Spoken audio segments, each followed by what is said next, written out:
The cold winds of December were blowing across the plains of North Bengal when I once again found myself in the presence of the remarkable Taranath Tantrik.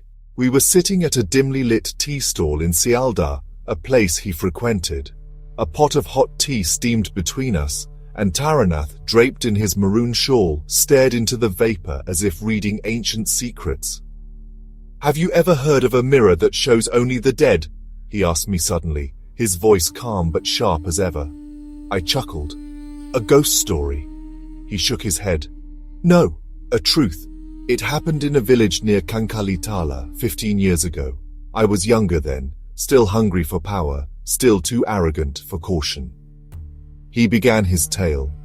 Taranaath had been invited by an old acquaintance, a zamindar named Rudrapratap Chaudhary, whose ancestral mansion lay in the forested outskirts of Kumirgachi.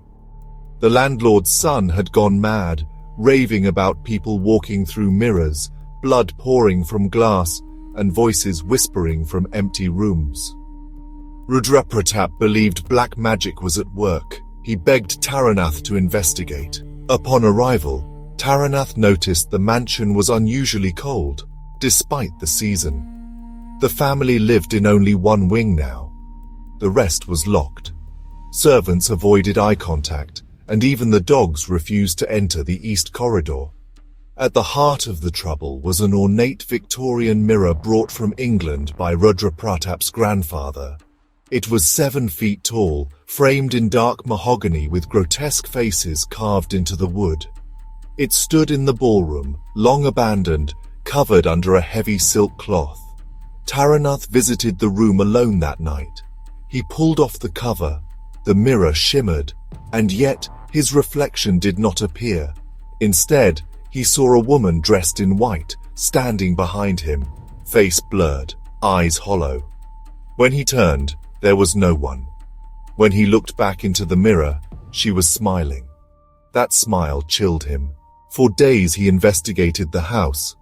He discovered that the mirror had once belonged to a British occultist named Richard Gowan, who had mysteriously died in that very room. Villagers whispered that the mirror was a Vaitala Jal, a trap used to imprison wandering souls. Gowan had used it in necromantic rituals to see the dead, to speak to them, and possibly to control them. But something had gone wrong. That night, Taranaath entered the ballroom again, prepared. He drew protective yantras around the mirror and began his chants. For hours he chanted ancient Sanskrit mantras until the surface of the mirror began to ripple like water. Shadows flickered across its surface.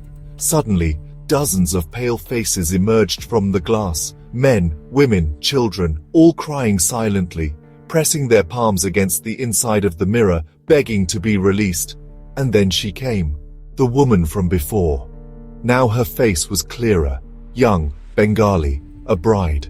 Tears streamed down her face. Her wrists were slit. Behind her stood the ghost of Richard Gowan, grinning with demonic glee, holding her soul like a trophy. A whisper emerged.